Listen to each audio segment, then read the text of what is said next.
Se você falar com um homem numa linguagem que ele compreenda, isso entra na cabeça dele. Mas se você falar com ele em sua própria linguagem, isso penetra no seu coração. Essa frase é de Nelson Mandela e nos remete à ideia de que as mídias sociais são ferramentas poderosas de comunicação que nos dão a oportunidade de alcançar o coração dos perdidos com a pregação do Evangelho nas redes sociais. Mas precisamos também considerar que as redes sociais não trazem tão somente vantagens, trazem também perigos e desafios das quais nós devemos estarmos preparados para não cairmos na cilada das mídias sociais. E para isso, no vídeo de hoje, estaremos falando sobre a sutileza das mídias sociais, as suas vantagens, as suas desvantagens, os perigos, os desafios que são nos impostos no mundo virtual. Portanto, seja bem-vindo ao nosso canal para mais uma aula da nossa escola dominical.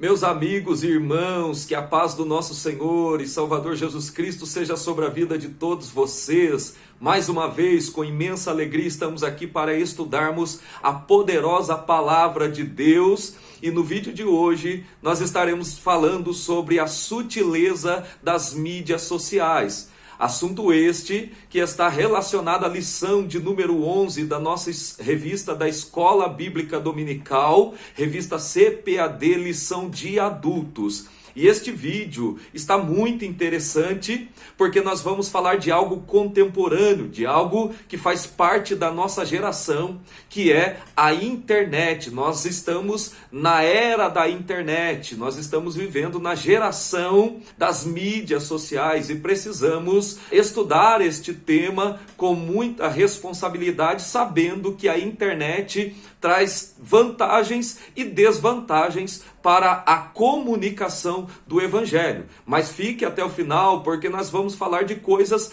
bastante importantes e interessantes aqui. Nós vamos refletir sobre o uso da internet pelos cristãos. Quais são as oportunidades que a internet nos dá? Quais são os perigos? Quais são os desafios que ela traz? E eu já quero aproveitar este assunto e já ler aqui uma frase. Marcos Túlio de Souza, ele diz assim, olha, religião sem comunicação não existe. É ao comunicar-se que a religião justifica a sua existência na sociedade em que está inserida e é passada adiante, perpetuando-se no tempo e no espaço. A internet, como ferramenta de comunicação, é muito importante para o desenvolvimento e a propagação do Evangelho do Senhor, uma vez que a religião se vale da comunicação. Religião sem comunicação não existe. Então, no vídeo de hoje, nós vamos falar justamente sobre essa poderosa ferramenta de comunicação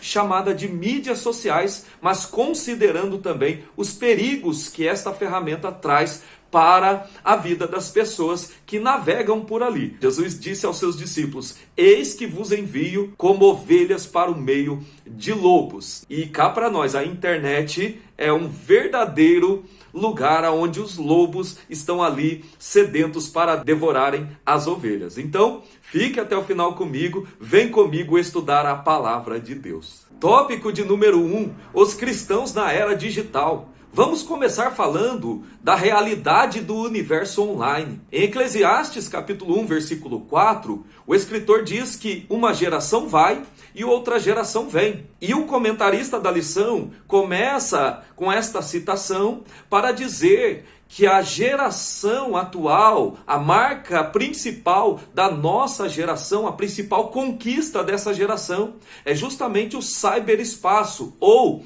o mundo da internet, o mundo virtual em que nós estamos vivendo. O mundo virtual é uma realidade na vida do homem moderno, do homem odierno, uma vez que nós podemos perceber que a internet tem feito parte do dia a dia das nossas vidas, de maneira que nós podemos executar tantas ações que outrora nós teríamos que nos deslocar, né, sem ao menos precisar sair de casa. Com apenas um celular na mão, você pode fazer muitas coisas sem ao menos precisar sair de casa. E uma dessas coisas é justamente, né, participar de um culto. Portanto, nós, como igreja que somos, precisamos entender que o mundo virtual é uma realidade. E por trás das telas de um celular, de um smartphone, de um tablet ou de um computador, está ali uma pessoa real que está interagindo no mundo virtual. Nós, como igreja que somos, estamos inseridos neste contexto de virtualidade. Nós precisamos estarmos preparados para sermos testemunhas reais dentro do mundo virtual de que Jesus Cristo é o nosso Senhor, é o nosso Salvador, e alcançarmos, por meio dessa ferramenta poderosa de comunicação, o maior número de pessoas possíveis. Nós vamos falar aqui também dos cristãos conectados. Nos dias da Igreja Apostólica, os cristãos se valeram das cartas para superar as longas distâncias que os separavam. Se nós fazermos uma análise, nós vamos perceber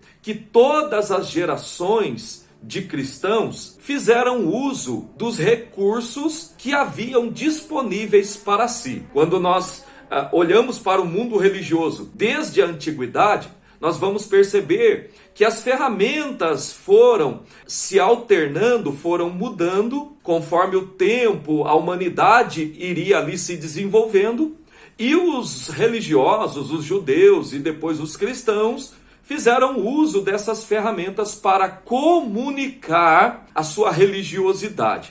Então nós podemos fazer um retrospecto aqui de todas as ferramentas que foram utilizadas, e nós vamos perceber que já desde o Antigo Testamento, eles fizeram uso da oralidade para transmitir as suas crenças religiosas. Depois, eles passaram a utilizar as cartas escritas, né? O apóstolo Paulo, por exemplo, enviando cartas para as igrejas e para os obreiros que estavam ali sob a sua tutela.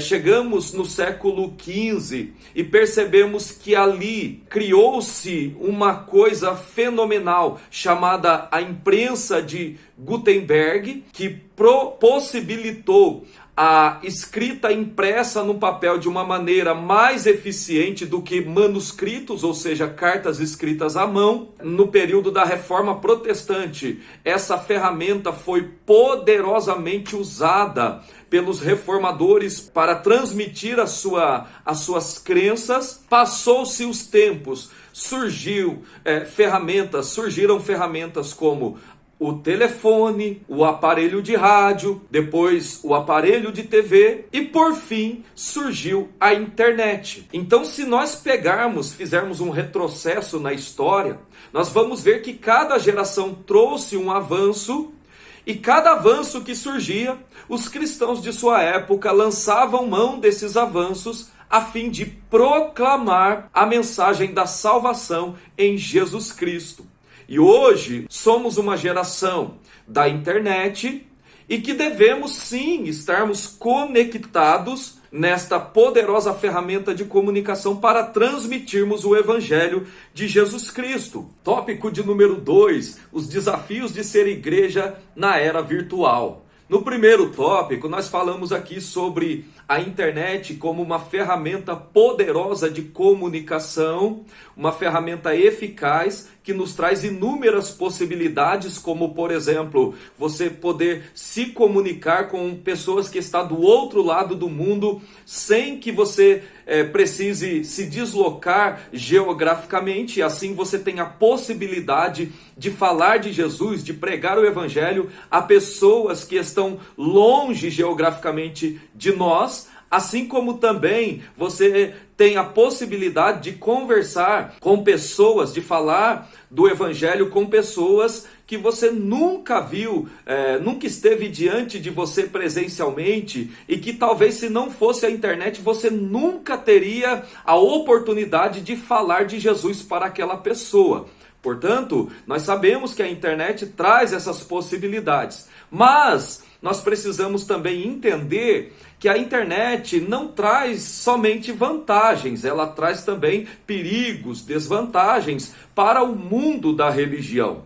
E nesse segundo tópico, nós vamos trazer aqui 2 desses perigos que a internet pode promover na vida dos cristãos ou na vida dos fiéis. Um deles é a desumanização e o outro é o mundanismo. Então, falando primeiramente de desumanização, nós precisamos aqui reafirmar mais uma vez que a igreja precisa ser entendida como uma comunidade coletiva. Ninguém é igreja solitariamente. O problema da internet, ao mesmo tempo que ela traz vantagens no mundo religioso, ela traz também desvantagens, uma vez que as pessoas podem sofrerem um processo de desumanização no tocante à religiosidade. Nós sabemos que ser igreja envolve contato, porque não há cristianismo verdadeiro sem comunhão.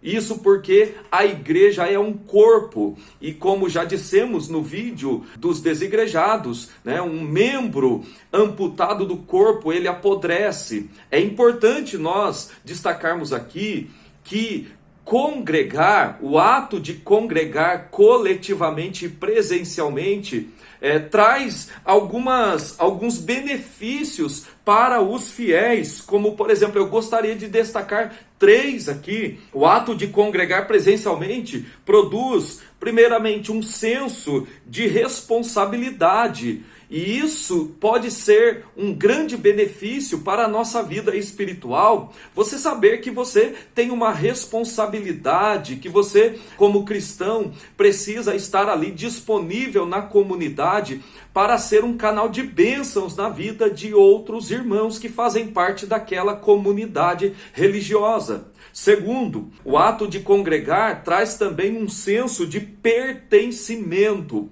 algo que é muito importante nos dias de hoje, uma vez que a maioria das enfermidades que assola a humanidade da nossa geração são justamente enfermidades emocionais, enfermidades psicológicas. E não são poucas as pessoas que sofrem por se sentirem sozinhas, mesmo no meio de uma multidão. São pessoas que sofrem por se sentirem abandonadas e rejeitadas. E o ato de congregar presencialmente, coletivamente, traz justamente esse senso de pertencimento, mostrando que ao nosso redor existem pessoas que se importam conosco, pessoas que são nossos irmãos na fé e que estão ali para nos dar a mão quando nós tivermos necessidades de um auxílio, de ajuda de alguém. E em terceiro lugar, o ato de congregar presencialmente traz também um senso de fortalecimento mútuo, um senso de força. Quando você pertence a uma comunidade de maneira presencial, quando você participa de uma comunidade religiosa presencialmente, você entende que ali você vai ser beneficiado pela vida, pelo ministério de outras pessoas, de maneira que isso vai trazer um fortalecimento espiritual para a vida dos cristãos.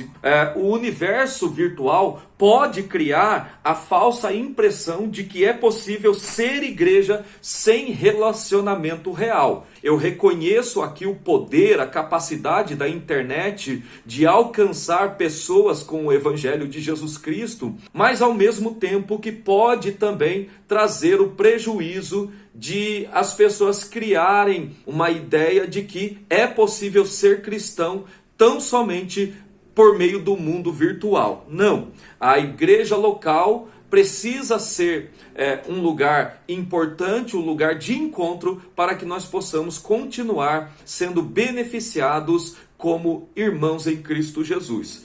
E também nós temos aqui o perigo do mundanismo. A igreja na era digital precisa ser relevante, mas não espetaculosa. Olha só que frase interessante do comentarista. A igreja na era digital precisa sim ser relevante, mas não apelar para a teologia do espetáculo, né? Ela precisa ser influente, mas não mundana. Nós, como igreja que somos, corremos o risco de na internet apelarmos ao mundanismo para alcançarmos as nossas conquistas. Eu chamo isso de pragmatismo. Muitos já têm abraçado o pragmatismo, muitas igrejas, denominações, ministérios, muitos pregadores, pastores, cantores gospel e outras figuras de destaque no meio da religiosidade já tem lançado mão do pragmatismo. E o que é pragmatismo? Pragmatismo é apelar para aquilo que dá certo, mesmo que aquilo não seja o certo a se fazer. Hoje nós estamos vivenciando nesta cultura, né, onde as pessoas buscam de todas as maneiras likes, curtidas, a popularidade, crescimento do seu ministério.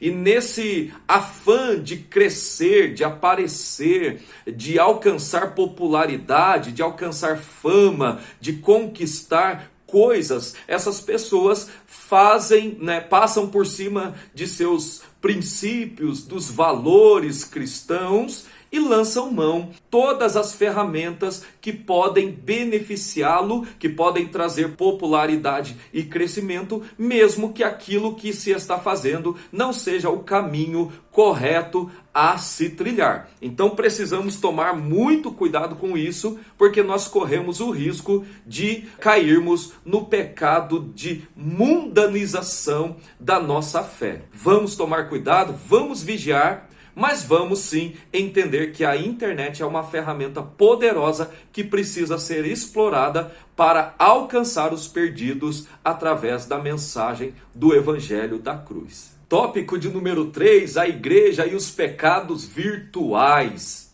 Além daquilo que já destacamos no segundo tópico, sobre o perigo que nós corremos com a internet por causa da desumanização e do mundanismo que pode alcançar o coração de muitas pessoas que vivem atrás de uma tela no mundo virtual, nós temos ainda que lidar com pecados como, por exemplo, a sensualidade, que é um pecado que domina o mundo virtual, assim como também o narcisismo. Mas vamos falar primeiramente aqui do sensualismo. Nós, como cristãos, precisamos sempre prezar por uma vida de consagração, de santidade diante de Deus, né? Uma vez que a palavra de Deus nos orienta a sermos santos, porque o nosso Deus é santo. Pedro escreve isso na sua primeira carta,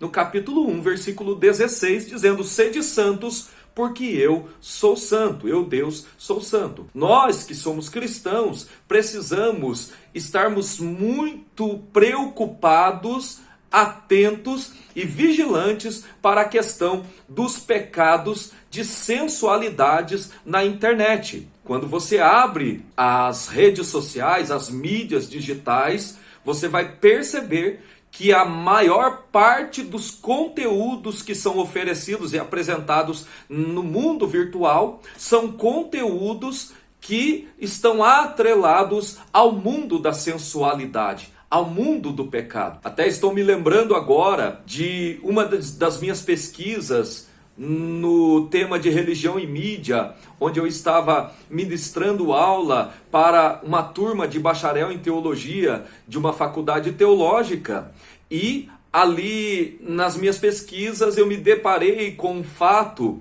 em que em uma faculdade nos Estados Unidos, um grupo de alunos colocou na porta da faculdade para que todos os jovens que estivessem entrando pelos portões da faculdade tivessem acesso àquele cartaz, aquela faixa bem grande, onde em letras garrafais, em letras gigantescas, estava escrito a palavra sexo. E depois, embaixo, em letras bem menores, estava uma frase dita assim: agora que eu chamei a sua atenção, que tal você entrar para o clube de remo da faculdade? Ou seja, o criador ou os criadores desta faixa tiveram a percepção de que se tem um tema que atrai a atenção das pessoas, é justamente o tema relacionado ao sexo. E hoje as mídias digitais trazem como conteúdos justamente a questão da sensualidade, da sexualidade, porque é um tema que realmente atrai as pessoas. E nós precisamos tomar muito cuidado com essas ferramentas digitais por causa justamente da sensualidade que é exposta de maneira vergonhosa e imoral no mundo virtual. Nós, quantos e quantos cristãos, infelizmente, não têm sido atraídos para o mundo da pornografia, atraídos por causa da sensualidade que ali são expostas nas redes sociais. Isso para não falar de cristãos mesmo que caem no pecado da sensualidade e que expõem a sua sensualidade nas mídias digitais, nas redes sociais. São moços e moças, homens e mulheres que têm buscado se destacar sensualmente no mundo virtual, colocando o seu corpo à exposição, né, de maneira lasciva, de maneira pecaminosa. E nós devemos tomar cuidado com isso. Além da questão também daqueles que utilizam as mídias sociais, como por exemplo o WhatsApp, para trocar conversas imorais, sensuais. E ali o diabo tem trabalhado na vida de muita gente e infelizmente não são poucos os que têm caído nesse pecado da sensualidade. Mas nós temos aqui também um segundo pecado, que é o pecado do narcisismo. O narcisismo é uma filosofia de vida em que se cultua a sua própria imagem. E nós temos percebido que nos dias atuais, principalmente a internet deixou muito evidente o narcisismo das pessoas, onde as pessoas, essa geração, é uma geração que cultua a sua própria imagem. Já foi dito, já foi denominado que a nossa geração é a geração do selfie. A palavra selfie quer dizer o eu, né? O eu mesmo. É uma geração narcisista que tem cultuado a sua própria imagem de maneira demasiada. São pessoas que o apóstolo Paulo já dizia desde sua época, escrevendo suas cartas, falando a Timóteo no capítulo 3, versículo 2 da sua segunda carta, que nos últimos tempos surgiriam pessoas que são amantes de si mesmas. O desejo de ser visto, de ser admirado, tornou-se obsessivo e doentio no mundo de hoje, principalmente no mundo virtual, né? No mundo eletrônico, onde na internet nós estamos presenciando pessoas que fazem de tudo para serem promovidas como populares diante da sociedade.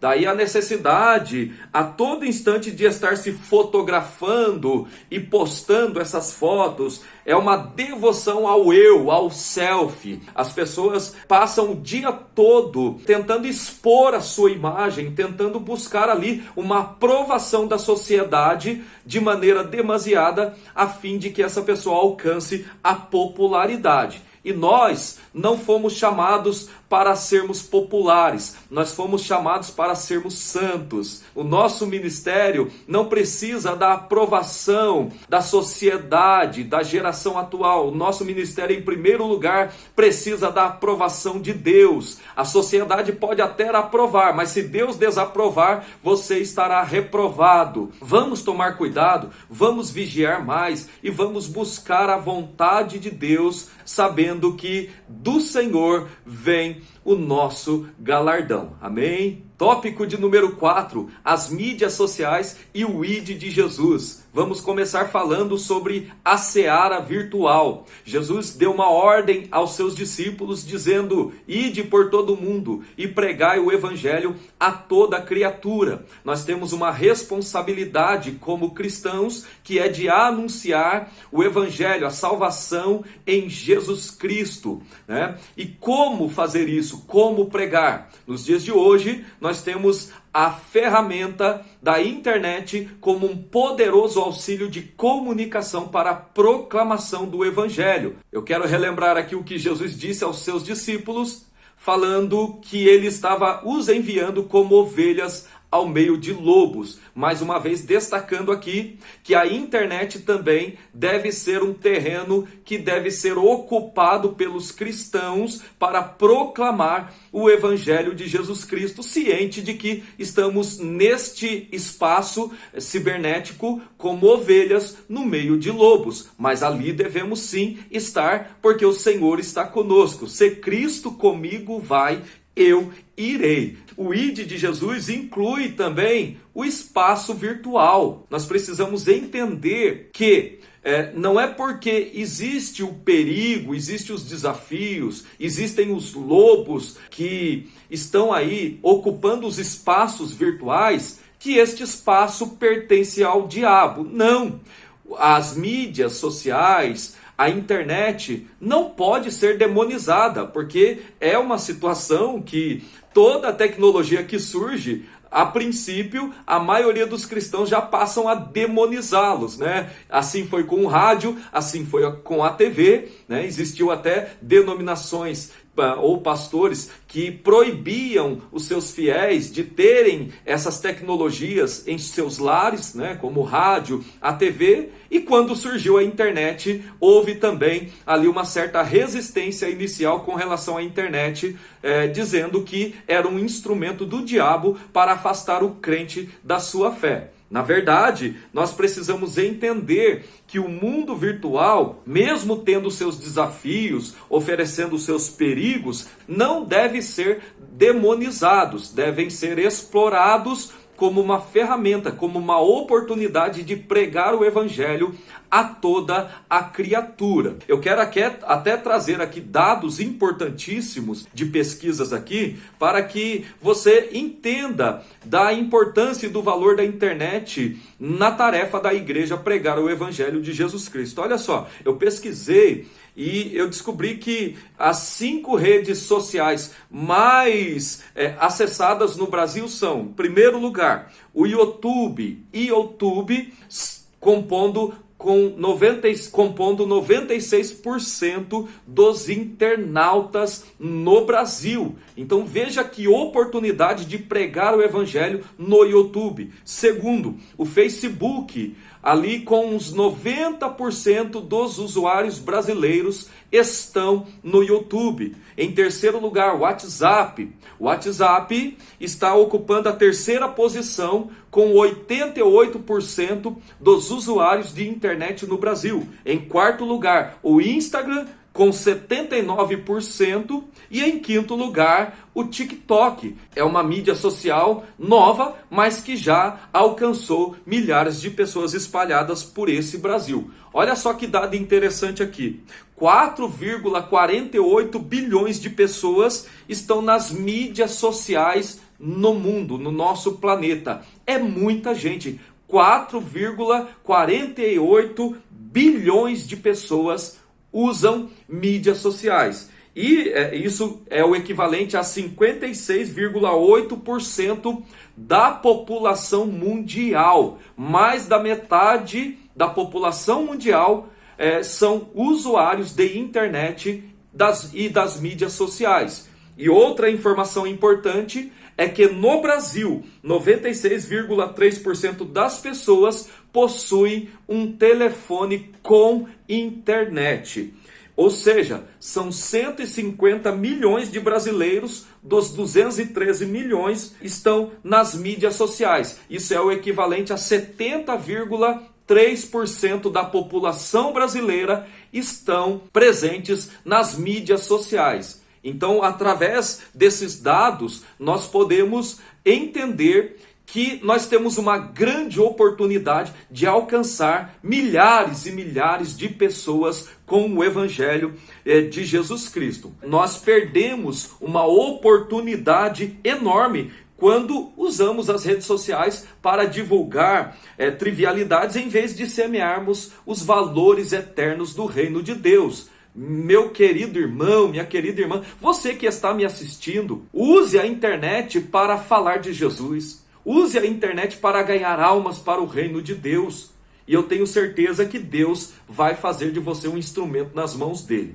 Em segundo lugar, nós temos aqui também a questão do pastoreio virtual. As redes sociais são poderosas ferramentas de interação e devem, portanto, ter seus potenciais usados para o crescimento do reino de Deus. Os pastores devem estar conscientes disso e aptos a explorar esse novo campo. Eu até estive fazendo uma reflexão por esses dias, dizendo que hoje nós que pastoreamos, eu sou pastor de uma congregação, e nós que pastoreamos temos o desafio de pastorearmos as nossas ovelhas presencialmente, mas também dividir o nosso pastoreio com pastores virtuais, com obreiros, com pregadores que estão ocupando as mídias sociais, os espaços virtuais. Às vezes você prega uma coisa na sua congregação e aquilo que você pregou é desconstruído por aquele pregador da internet. Então, ao mesmo tempo que é um benefício, é também um desafio para nós. Mas, de qualquer maneira, nós precisamos sim explorar as ferramentas, as novas tecnologias que estão expostas para nós hoje, a fim de que nós possamos trazer edificação para o povo de Deus de todas as maneiras possíveis. O WhatsApp, por exemplo, você pode trazer edificação para a vida de suas ovelhas através do WhatsApp, enviando mensagens, de consolo, de conforto, de edificação espiritual, estudos bíblicos, fazendo indicações de estudos, de livros, de sites que produzem edificação, Facebook, Instagram, YouTube, enfim, são inúmeras as oportunidades que nós, como obreiros que somos, temos para trazer edificação para a vida das nossas ovelhas, e nós não podemos vivermos alienados à realidade da nossa sociedade de hoje. Você que é pastor, que é líder espiritual, você pode ter certeza que suas ovelhas estão presentes no mundo virtual. E por que você está ausente dela? Vamos aprender a explorar essas ferramentas com sabedoria, com discernimento, com maturidade, para que sejamos instrumento nas mãos de Deus. Concluindo este vídeo de hoje, eu quero terminar com uma frase curtíssima, mas profunda, de uma escritora cristã chamada Elisa Mâncio: seja luz, on ou offline.